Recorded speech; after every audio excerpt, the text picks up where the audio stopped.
A entrevista mais esperada, que estava programada para nunca acontecer, aconteceu no Kremlin, na Rússia, entre Tucker Carlson, um ex-exporta da Fox News dos Estados Unidos, e o presidente da Rússia, Vladimir Putin. Mas antes, deixe-me ser claro, as pessoas têm medo de informações que não podem controlar. Esta é a razão pela qual sempre apenas um lado da história é promovido e o outro suprimido para que ninguém veja ou ouça. Por exemplo, a maioria de nós não está informada sobre o que está acontecendo na Ucrânia, mas acho que deveria. A guerra na Ucrânia teve um grande impacto na economia global, remodelando totalmente as alianças militares e comerciais globais. Todos ouvimos falar do lado da Ucrânia e de outras partes envolvidas, exceto outro lado envolvido nesse conflito.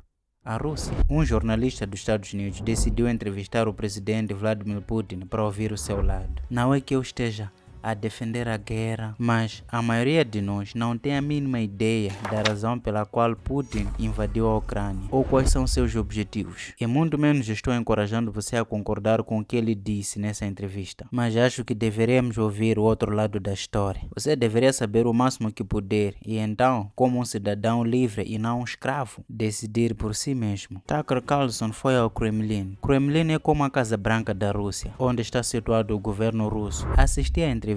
Durou 2 horas e 7 minutos e acho que o jornalista fez um excelente trabalho ao fazer perguntas diretas e importantes ao presidente Putin sobre a guerra na Ucrânia e as intenções da Rússia para outros países vizinhos. Apesar de enfrentar duras reações do Ocidente por fazer essa entrevista, ele foi realmente corajoso e determinado. As mensagens de texto de Tucker Carlson foram espionadas ilegalmente e depois vazaram conteúdo dos da mídia a fim de impedir a entrevista de Putin que ele estava planeando no mês passado. As perguntas eram duras e claras, como se Putin tem planos para talvez apertar o botão nuclear em breve, se ele pretende atacar a Polônia e assim por diante. E eu achei muito interessante. Os primeiros 30 minutos foram sobre a história da Rússia em detalhes e como isso é significativo para essa discussão. Os comentários no X são simplesmente insanos. Temos comentários como: Tucker pode literalmente trazer paz ao mundo com essa entrevista. Mentiras criam guerra e a escravidão.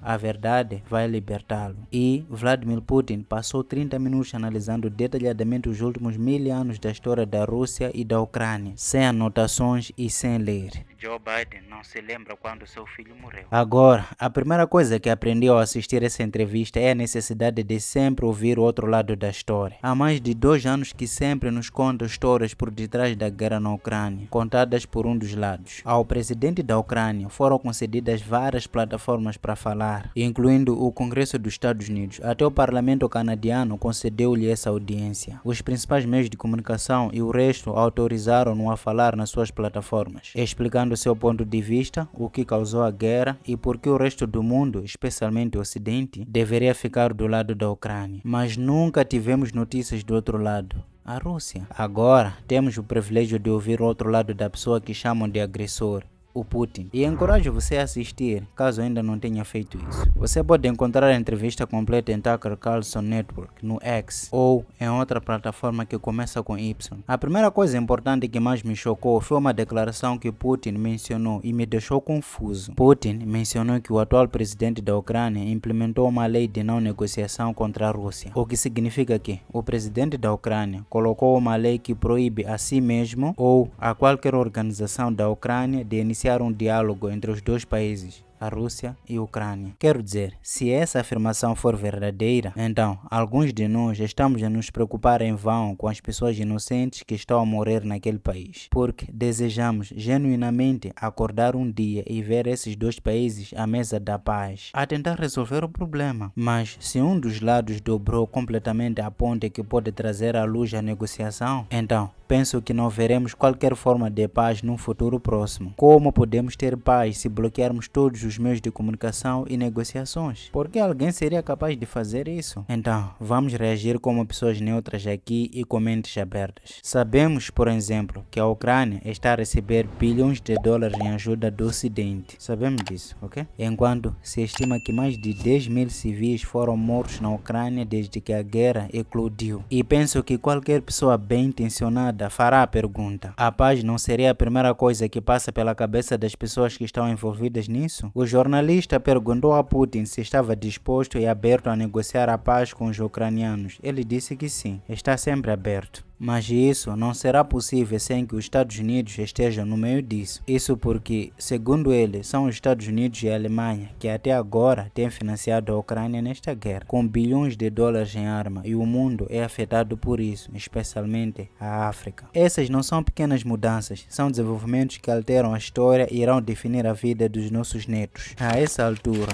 todos sabem que os meios de comunicação são corruptos, mentem aos leitores e telespectadores e fazem isso principalmente por omissão. Desde o dia em que a guerra na Ucrânia começou, os nossos meios de comunicação falaram com dezenas de pessoas da Ucrânia e fizeram inúmeras entrevistas com o presidente ucraniano Zelensky. Mas as entrevistas são especificamente concebidas para ampliar a sua exigência de que os Estados Unidos entrem mais profundamente numa guerra na Europa Oriental e pagar por ela. Isso é propaganda governamental, está a dizimar muitas vidas. Então, o que acontecerá a seguir se essa situação continuar? Irá o Ocidente enviar oficialmente as suas tropas à OTAN? Poderá esta guerra acabar se a América eleger um novo presidente em novembro deste ano? Ou será que o presidente Putin e a Rússia desistirão e retirarão seus soldados? Bem, este é um tema muito delicado em todo o mundo. O jornalista perguntou então a Putin se um dia ele invadiria a Polônia. Ele disse que isso aconteceria somente se a Polônia invadisse a Rússia, porque os russos não têm interesse em fazê-lo. A outra questão interessante era se a guerra se transformaria num conflito global e a OTAN e os Estados Unidos se envolveriam. Ele disse que os missionários dos Estados Unidos já estão na Ucrânia a lutar do lado dos ucranianos. Agora, para todos os nossos países africanos que dependiam da Ucrânia para obter girassol, óleo de cozinha, trigo ou grãos, esta é uma grande lição a aprender. Você simplesmente não pode depender de nenhum país para sua sobrevivência, especialmente agora em diante. Alimente-se, África. Você não sobrevive com forte abastecimento de alguém. Você tem que alimentar o seu próprio país. Pensando nisso, quais países, especialmente na África, eram tão dependentes da Ucrânia durante esse período? O Egito, a Nigéria, a Etiópia, o Quênia, o Sudão e outros dependiam dos cereais ucranianos, do óleo da cozinha, e eu sou a favor do capitalismo. Mas aí está, o seu abastecimento está interrompido e as pessoas estão a morrer. Do outro lado, as nossas terras ainda estão literalmente sentados ociosos com riachos e rios fluindo livremente para os oceanos. E o nosso povo está desempregado. Mas conseguimos encontrar dinheiro para importar alimentos no valor de mais de $1 bilhão